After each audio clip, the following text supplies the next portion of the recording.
యేసు రక్తమే జయం పరిచర్య ప్రైజ్ ద లార్డ్. మార్చి 12వ తేదీ 2025. ఈ రోజు దేవుని వాక్యము. నేను సువార్తను ప్రకటించుచున్నాను, నాకు అతిశయ కారణము లేదు. సువార్తను ప్రకటింపవలసిన భారము నా మీద మోపబడి ఉన్నది. అయ్యో, నేను సువార్తను ప్రకటింపకపోయిన ఎడల నాకు శ్రమ. 1 కొరింథీయులకు రాసిన పత్రిక 9వ అధ్యాయం 16వ వాక్యము. అవును క్రీస్తునందు ప్రియులారా, దేవుని రాకడ అతి సమీపంలో ఉన్నది గనుక సువార్తను ప్రకటించవలసిన భారము ప్రతి ఒక్కరిపైన ఉన్నది. దేవుని వాక్యం ఇలా సెలవిస్తుంది: నేను సువార్త ప్రకటించినప్పుడు సువార్త యందు నాకున్న అధికారమును పూర్ణముగా వినియోగపరచుకొనకుండా సువార్తను ఉచితముగా ప్రకటించుటయే నా జీతము.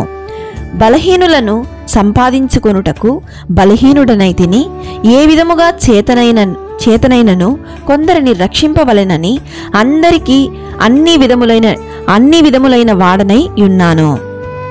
అలాగున సువార్త ప్రకటించువారు సువార్త వలన జీవింపవలెనని ప్రభువు నియమించి ఉన్నాడు. నా పెదవులు మూసుకొనక మహా సమాజములో నీతి సువార్తను నేను ప్రకటించి ఉన్నానని నేనంటిని. యెహోవా అది నీకు తెలిసేయున్నది.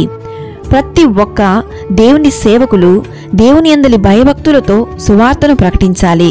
దేవుని సేవకులు మాత్రమే కాదు, విశ్వాసులు, క్రీస్తును అంగీకరించిన ప్రతి ఒక్కరూ సువార్త భారము కలిగి సువార్తను ప్రకటించుచు, సమాధానం చాటించుచు, సువర్తమానము ప్రకటించుచు, రక్షణ సమాచారము ప్రకటించు వాని పాదములు నీ దేవుడు ఏలుచున్నాడు.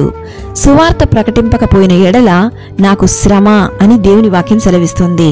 అట్టి శ్రమకు లోనవకుండా క్రీస్తుకు లోబడి సువార్తను ప్రకటించి అనేకులను రక్షణ మార్గంలో నడిపించదము. ప్రభువైన యేసుక్రీస్తు కృప మనందరికీ తోడైండును గాక. ఆమెన్. God bless you.